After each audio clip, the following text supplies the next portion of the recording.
E eu penso também que há uma questão da formação, né, enquanto psicólogos, porque quando eu fiz a minha graduação, né, que era período integral, 5 anos, enfim, eu tinha que fazer 3 estágios obrigatórios no último ano, era obrigatório, não era opcional, que era escolar, clínica e psicologia organizacional e do trabalho. Eu entrei na universidade sabendo que eu queria psicologia organizacional e do trabalho, eu nunca quis a clínica, fiz os estágios de clínica, foram maravilhosos, uma baita de uma experiência, mas não é a minha praia, mas eu sou paciente de clínica, né? Nós somos uma psicóloga clínica, né? E tenho profundo respeito e admiração por todo esse trabalho que vocês fazem, né? Porém, né, eu vejo que a formação atualmente, né, na graduação, nem todas as universidades explicam e formam o psicólogo para saberem que, olha, a gente é psicólogo, pode ser psicólogo organizacional e do trabalho. A psicologia organizacional tem uma abordagem e a psicologia do trabalho tem uma outra abordagem. Essa clareza também falta para os profissionais. Mas isso é lá na base, na graduação.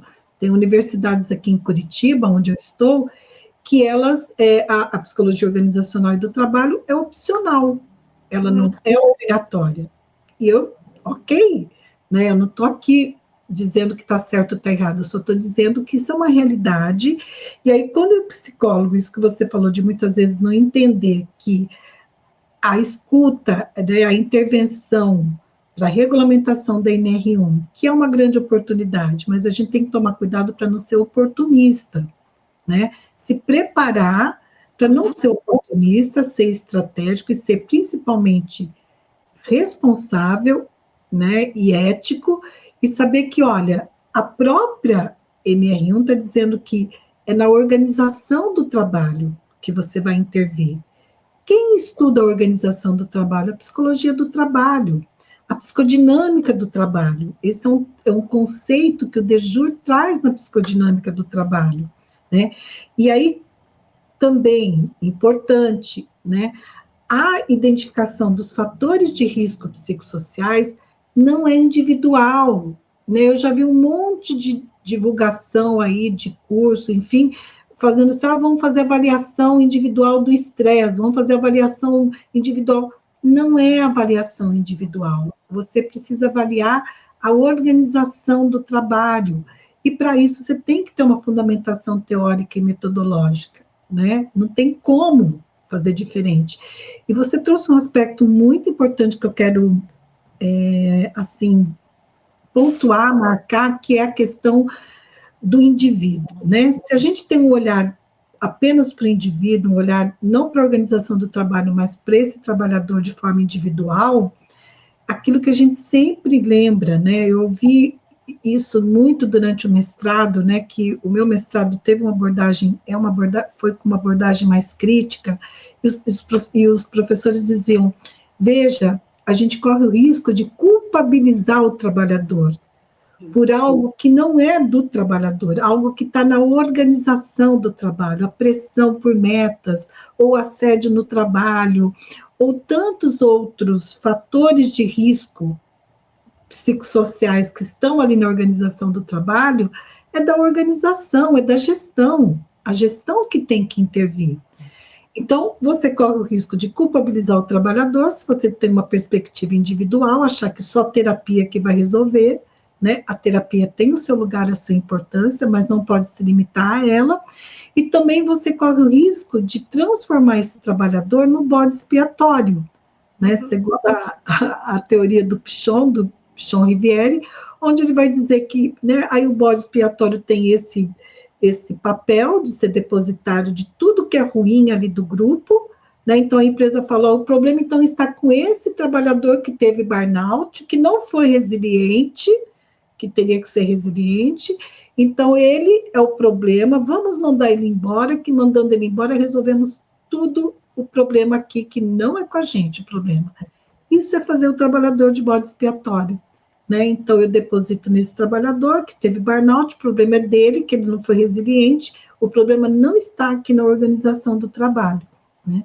Agora, eu penso também que é importante que as empresas saibam que essa postura crítica que nós temos, né, eu pelo menos tenho, sei que você tem, né, e outros colegas e outros mentorados também têm, quando a gente vai para dentro da organização, isso nós levamos para colaborar com a empresa. A gente não está querendo fazer nenhum motim na empresa e nem fazer com que os trabalhadores se revoltem, se rebelem. Não é isso. Nós temos um compromisso ético com as empresas.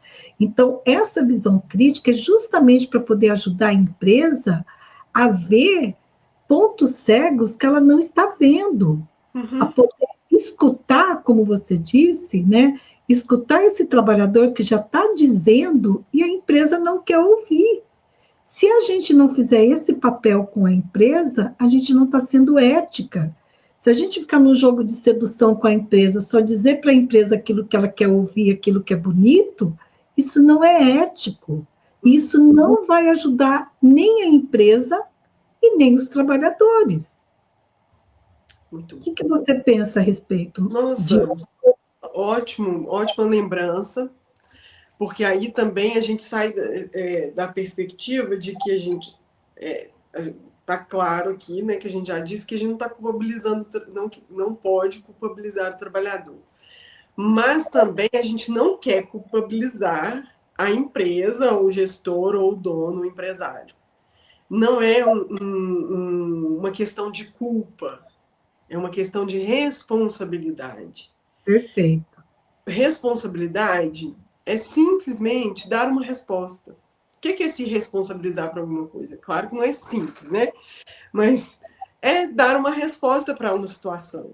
Então, o que a gente quer quando a gente insiste que é importante implementar a NR1, cuidar dos fatores de riscos psicossociais, a gente está ao lado do trabalhador e da empresa, no sentido de ajudar que seja construída uma resposta diante desse sofrimento.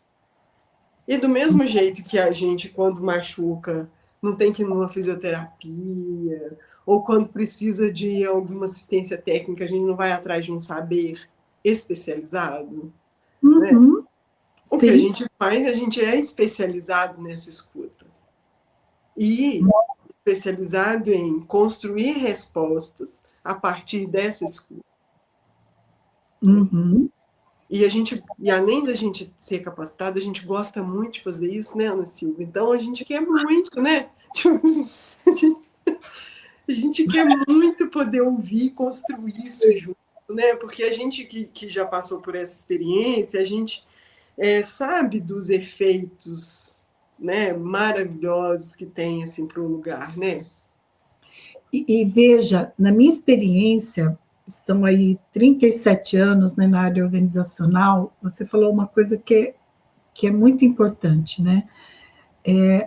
Os efeitos que tem para a empresa, para o clima organizacional, né, para os resultados, quando os trabalhadores são ouvidos.